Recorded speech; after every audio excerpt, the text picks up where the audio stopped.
இவரை பார்த்து தான் வளர்ந்தேன் நான். அவரே மாதிரி செய்ய வேணுமென்ற ஆசை. இன்றைக்கு அவரது இதுக்கு வந்ததுக்கு பிறகு நானும் எத்தனையோ பேருக்கு அன்னதானம் போடணும்னு முடிவெடுத்துக்கிறேன். நான் நிறைய செய்கிறேன்.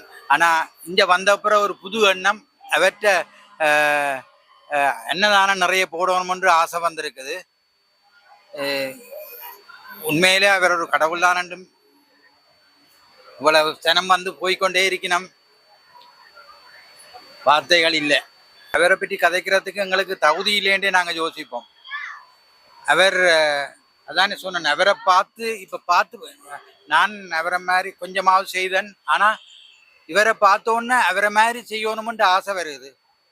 ஆனால் அப்படியெல்லாம் செய்ய இயலாது. அது அவர் ஒரு கடவுளண்டே நாங்கள் யோசிக்கிறோம். இங்கே வந்த அப்புறம் அவர் ஒரு கடவுளண்டே யோசிக்கிறேன்.